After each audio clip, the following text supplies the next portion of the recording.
É hora da entrevista do dia com Denise Campos de Toledo. E vamos falar agora das expectativas para o governo Lula. Eu converso com Marcelo Suano, que é cientista político e também professor de Relações Internacionais. Marcelo Suano, boa noite.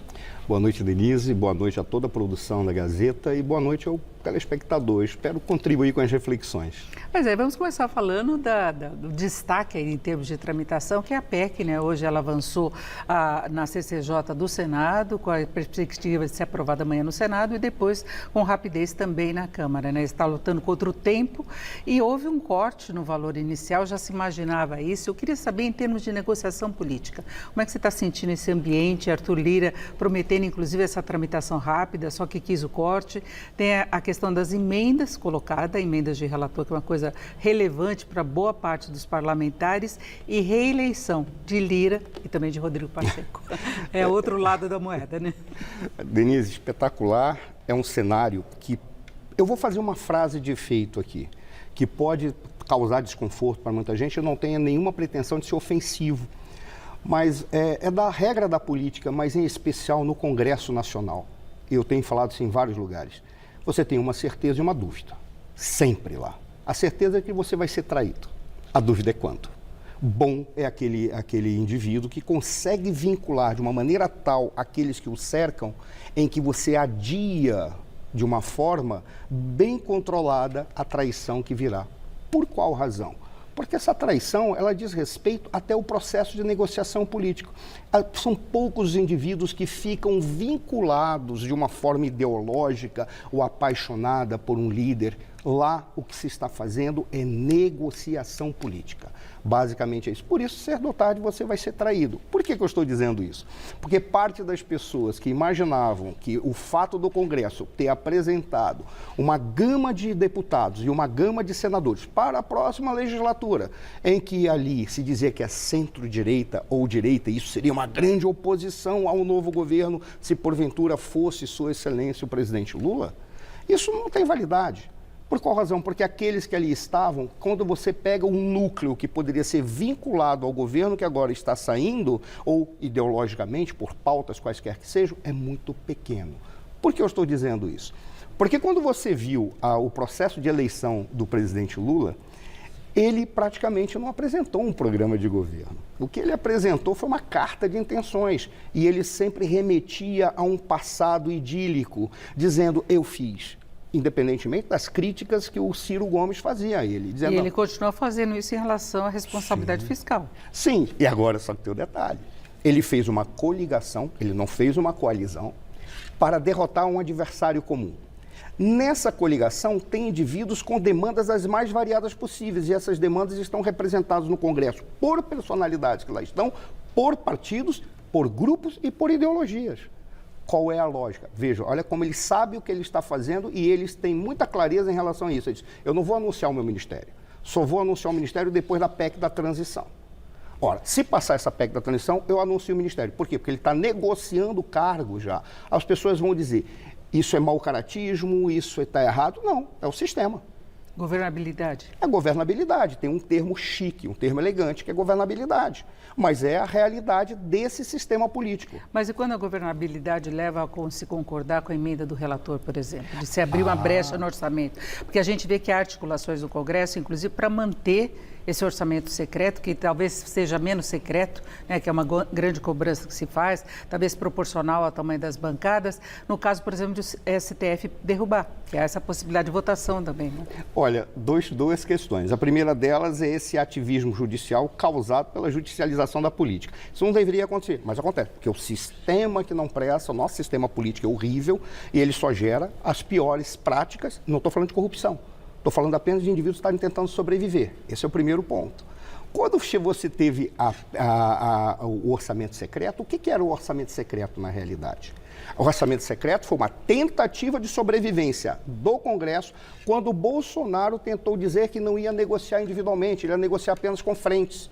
Aí eles perceberam, peraí, a gente dança, porque na hora que vier o orçamento, tem o orçamento da parte em abril, tem a parte em agosto. Você tem a LDO e tem a LOA. No momento em que você vai negociar, individualmente, os indivíduos vão perder espaço. O que foi que eles fizeram? Primeiro, quando você analisa o processo de construção de um orçamento no Congresso Nacional, ele foi evoluindo ao longo do tempo a partir de uma concepção bonita, que o Legislativo tem que controlar o Executivo naquilo que ele tem. Né, naquilo que ele tem de essencial, que é o uso dos recursos públicos. Só que se percebeu que já existia a emenda parlamentar, que por ser algo que produzia só negociatas, não produzia negociação. Aí eles criam o impositivo. Quando ele chega o impositivo, diz tudo bem, o impositivo obriga que certa quantia vá para determinados segmentos. Aí o Bolsonaro vem com uma novidade, eu não quero negociar individualmente. Eles ficaram soltos. Cria-se a emenda de relator, onde o relator não precisava fazer descrições exageradas. Mas na ponta você saberia quem era. Aí vira o orçamento secreto. Né? Chamam de orçamento secreto. Aí o que se faz? Ora, vamos acabar com o orçamento secreto, porque tem que ter transparência. É um princípio da Constituição, é um princípio do Estado Democrático de Direito. Tem que ter transparência em tudo aquilo que é público. Agora o novo governo não pode ficar refém dessas negociações anualmente? Eu vou te dizer o seguinte, depende da habilidade política de negociação de cada governo.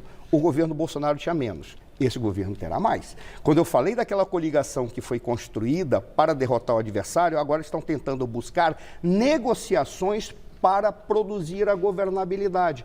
O que mostra o quê? Que este governo que está entrando, ele tem maior capacidade de negociação e ele não tem firulas ideológicas para negociar, ao contrário do que as pessoas falam. Não tem firula ideológica. Ele vai negociar aquilo que for necessário. Ponto final. Basta que se veja a PEC da transição. O que é a PEC da transição, afinal de contas? É simplesmente chegar e botar claro para a sociedade tudo aquilo que eu prometi não tem como fazer com o teto que nós temos e com o orçamento que nós temos. Porque eu prometi tudo para todo mundo. Se eu não cumprir, eu caio. Então eu tenho que cumprir, mas não tem dinheiro. Como é que a gente faz isso? Rompe o teto fiscal. Se eu romper um teto fiscal, eu recebo o impeachment, que é o sonho da vice-presidência da República. Não estou dizendo que o Alckmin quer isso, mas o sonho da vice-presidência da República, o impeachment por questão de responsabilidade. Também, né? De opositores. Aí o que ele faz? Então vamos fazer o seguinte, vamos romper o teto. Como é que a gente rompe o teto? São quatro PECs, né? Tem a 31, a 32, a 33, a 34. Aquela que pareceu menos ruim é a 32. Por isso que está sendo votada a 32, que é do Marcelo Castro. E que também é o relator do orçamento. Aí quando você olha, diz qual é a lógica. Eles precisam tirar dinheiro de algum lugar porque eles vão ter que criar espaços para alocar todos os recursos que são necessários para dar conta dessa coligação que foi feita. Agora, você falou dessa questão de negociação dos ministérios. Já tinha uma frente de apoio ao Lula no segundo turno, agora está essa negociação para ampliação da base de apoio, até pensando em pautas futuras, não só na PEC. A partir dessas negociações, dá para se definir a cara do governo, porque Lula tem promessas nas várias áreas, né, em questão de saúde, de educação, do meio ambiente, tem compromissos internacionais, tem a economia, que ele promete repetir a responsabilidade, talvez, do primeiro mandato, e por enquanto ele não mostrou o jogo completamente, fala no nome de Haddad que não atende à expectativa nesse sentido, né, pelo menos por enquanto, é aguardar secretariado, mas fica com a cara que Lula quer dar? Olha, primeiro, o Ministério vai ser composto depois que tudo estiver totalmente configurado nessa PEC. Eles têm que saber qual é o dinheiro que tem de sobra para tentar verificar como é que vão ser construídos os ministérios. Afinal de contas, por que existem os ministérios? Porque tem que ter um programa de governo. O que o governo faz? Quando você tem um programa de governo, você diz quais são as questões essenciais, as pautas necessárias. A partir daí você diz, essa questão tem que ser resolvida por uma pessoa específica. Aí eu crio um ministério. Qual é a grande lógica? Como ele fez pacto com todo mundo, ele precisa colocar essas pessoas em vários lugares. Não à toa, alguns ministérios vão ser fragmentados em 3, porque antes eles tinham sido agrupados. Mas aí tem uma estratégia econômica também. Fazer planejamento foi muito criticado se colocar tudo num superministério da economia que deixa algumas áreas meio de lado, né? Mas a lógica é, por que existia a lógica de colocar o Ministério da Economia em um só? Porque o Ministério da Economia, ou seja, ter apenas o Ministério da Economia, ele poderia gerenciar a lógica do processo econômico sem precisar fragmentar em questões subjacentes. Por quê? Porque o que vinha na cabeça de todos é precisamos austeridade e enxugar o Estado para dar mais dinâmica para a sociedade. Qual é a lógica agora? Nós queremos que a sociedade seja inserida com maior atuação do Estado. Para isso, precisa inflar o Estado, inflar a máquina administrativa. Esse é o problema. Por isso que vem ter essa a questão do Ministério da Fazenda e o Ministério do Planejamento. Repito, tomara que isso se dê com responsabilidade fiscal, não é? Peço a Deus. Ouvimos aqui o Marcelo Suano, que é cientista político e professor de Relações Internacionais. Mais uma vez, muito obrigado, uma boa noite. Para mim foi uma honra, muito obrigado. Poder contribuir com o teu trabalho aqui, que é maravilhoso, viu? Muito obrigado. Obrigada. Com vocês.